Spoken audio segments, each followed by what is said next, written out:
শুভ সকাল বন্ধুরা, কেমন আছো তোমরা সবাই? আশা করছি তোমরা সবাই খুব ভালো আছো। আর আমিও খুব ভালো আছি। তো বন্ধুরা, নতুন বছর পড়েছে, তোমাদের সবাইকে নতুন বছরের অনেক অনেক শুভেচ্ছা জানাই।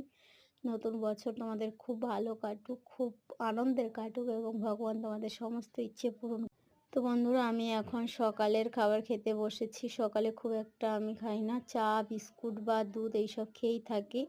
তো আজকের মা খুদ চচ্চড়ি বানিয়েছে, তো ওই জন্যে আমি তাড়াতাড়ি খেয়ে দেখছিলাম যে কেমন হয়েছে। এটা আমি আগে কখনো খাইনি।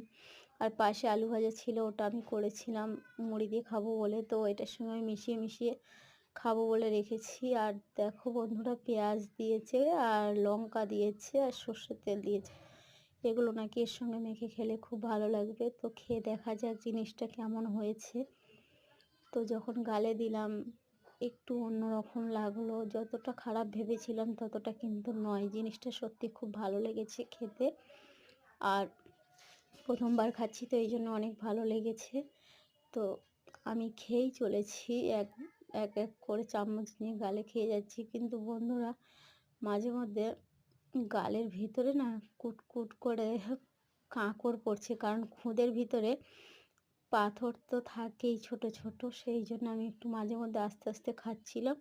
তাছাড়া সব কিছুই সুন্দর লেগেছে, একটা অন্যরকম খাবার। কারণ আমাদের এদিকে ধান চাল চাষ নেই, তো খুদ খুব একটা পাওয়া যায় না।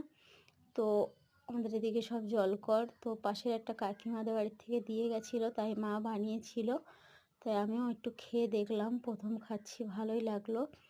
আর বন্ধুরা, খুদ চচ্চড়ি কে কে খেয়েছো আমাকে অবশ্যই কমেন্ট করে জানাবে। আর দেখো বন্ধুরা, এখানে সেই কড়ার গায়ে যে খুদের সেই পাঁপড়ের মতো লেগেছিল না, ওটাও ভাই দিয়ে গেল। ওটাও আমি কামড়ে খাচ্ছিলাম। একদম একটা পাঁপড়ের মতনই লাগলো, খুব মুচমুচে আর খুব টেস্টি। তো ভিডিওটা কেমন লাগলো অবশ্যই জানাবে। ভালো থাকবে, টাটা।